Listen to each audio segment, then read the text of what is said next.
नमस्कार, आप देख रहे हैं वॉइस ऑफ एमपी और voice of India TV news channel में। आपके साथ दिव्यानी शर्मा। कांग्रेस के वरिष्ठ नेता तरुण बाहेती ने अफीम नीति 2024-25 के जारी होने पर भाजपा पर तीखा हमला किया है।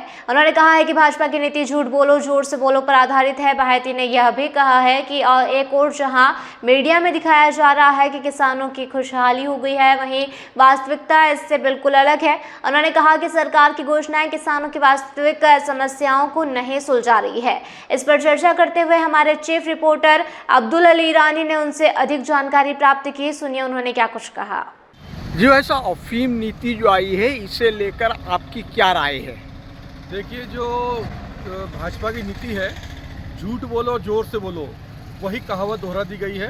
एक तरफ वो झूठ बोल रहे अखबारों में कि किसानों की बल्ले बल्ले हो गई, लेकिन वास्तव में देखा जाए किसान इतने परेशान इस नीति से हो गए हैं जो पहले कभी इतना ख़राब नहीं हो नीति इस बार आई है। प्रमुख बात यह है कि वो कह रहे किसानों की बल्ले बल्ले हो गई। हर किसान की इच्छा रहती है कि भाव बढ़े। ना तो उन्होंने भाव पर चर्चा करी, न किसी के भाव पर चर्चा करी, ना ही डोला चोरा नीति पर चर्चा करी, ना 829 पर चर्चा करी। सिर्फ एक बात को वो लेकर कह रहे हैं कि हम लोगों ने चीरा पद्धति शुरू करवा दी। बिल्कुल सरासर गलत बात है। चीरा पद्धति में भी किसानों के साथ बहुत बड़ा धोखा किया गया है। और रही बात इसकी जो वो डोला CPS पद्धति की डोले की कह रहे हैं, उसमें किसानों को अत्यंत परेशान कर दिया है। कई हजार किसानों को पट्टे उसे कटने वाले हैं। सर, लूनी चीनी वगैरह को लेकर जो औसत मांगी गई, उसे लेकर क्या कहेंगे आप? देखिए, भाजपा ने छिपा के धोखा किया किसानों के साथ। सांसद पहले तो ये बताए कि नए पट्टे आखिर क्यों नहीं दिए जा रहे। पिछले 10 सालों में एक भी नया पट्टा दिया गया हो तो बताएं। पट्टे उनको दिए जा रहे हैं कि पिछले कार्यकाल में कटे, 2000 में कटे, उनको चालू करवा दिया। वो नए पट्टे नहीं खिलाए जाएंगे। नए पट्टे नए किसान बाद में पैदा हुए, उन किसानों को पट्टा क्यों नहीं दिया जा रहा? पिछले 10 सालों में एक नए किसान को पट्टा नहीं दिया गया। दूसरी बड़ी बात, जो औसत 5.9 उन्होंने कर दी, छिपा के करी। सबसे बड़ी बात, छिपा के रखा किसानों से, और मार्फिन की मात्रा 5.9 कर दी, जो सरासर गलत है। अभी वर्तमान में चल रहा है, उसको चलने दिया जाना चाहिए। और सबसे बड़ी बात, 900 किलोग्राम डोला जो देने की बात उन्होंने CPS पद्धति में करी है।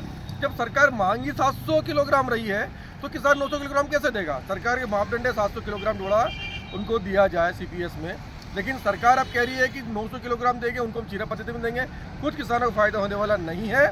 और सबसे बड़ी बात, जो किसानों होल्डर की बात उन्होंने कही है कि जब सरकार कम मार्जिन वाले किसानों को पट्टा देने को तैयार है, जो चीरा पद्धति में 4.2 जो दे रहे हैं, उनको जब CPS में लाने को तैयार है, उनसे कम औसत पे, तो अगर उन्होंने कम मात्रा में डोला दिया है तो उनको पट्टे क्यों काट रहे हैं, क्यों होल्ड कर रहे हैं? ये भी किसानों के साथ धोखा है। मेरा कहना यही है कि भाजपा ने इस बार फिर, सांसद ने किसानों के साथ नीमच, मंदसौर, चित्तौड़गढ़ किसानों का धोखा किया है। और सारा अफीम कृषक ठगा सा महसूस कर रहा है। क्या मानते हैं किसानों के लिए इससे आक्रोश पनपेगा? क्या कहेंगे किसान में भारी आक्रोश है। और आप आने वाले दिनों में देखोगे, प्रतापगढ़ में आंदोलन शुरू होने वाला है, चित्तौड़गढ़ में लोग ज्ञापन दे रहे हैं, नीमच जो कि मुख्यालय है, यहाँ भी तैयारी है, यहाँ भी ज्ञापन देंगे। और किसानों की जो नाराजगी है 1 साल होल्ड को लेकर, 5.9 मार्फिन मात्रा को लेकर, सबसे बड़ी बात, मेरा सवाल सुधीर गुप्ता जी से, नारकोटिक्स अधिकारियों से ये है कि वो किसानों की पैरवी करते हैं, वो दिल्ली में बैठ के पैरवी की बात करते हैं। उनको अधिकार दिया है जनता ने कि वो बात करें। जब इतनी मार्फिन की बात कर रही है तो नारकोटिक्स ने क्या कभी किसी कोई शिविर लगाया, किसानों को बताया कि मार्फिन कैसे पीता है, मार्फिन की मात्रा कैसे बढ़ाई जाए? ये किस्मत का खेल नारकोटिक्स ने बना दिया। पहले ऐसा कभी नहीं होता था। ये सुधीर गुप्ता के राज में हुआ, या भाजपा के राज में हुआ है कि मार्फिन की मात्रा लगातार बढ़ा दी जा रही है, जबकि किसान को ये नहीं पता कि मार्फिन की मात्रा कैसे बढ़ाई जाए अफीम के अंदर। अगर किसान को ये वो कैंप लगाते, कोई प्रशिक्षण शिविर डालते, कुछ ऐसा ट्रेनिंग देते, तो निश्चित है कि किसानों को फायदा होता। लेकिन उन्होंने अफीम को महज भगवान भरोसे, बाकी के भरोसे छोड़ दिया, मौसम के भरोसे छोड़ दिया। सरकार न कभी अफीम कृषकों को ओलावृष्टि का, अतिवृष्टि का कभी मुआवजा देती है, पाला गिरने कभी मुआवजा नहीं दिया, इस मुआवजे की बात ही नहीं करी, जबकि अफीम की फसल इससे खराब होती है, हो रही है। लेकिन सुधीर गुप्ता जी ने कभी इसकी बात नहीं करी, नारकोटिक्स ने कभी इसकी बात नहीं करी। यह शुद्ध रूप से किसानों के साथ एक धोखा किया जा रहा है और किसानों को ठगने का काम किया जा रहा है।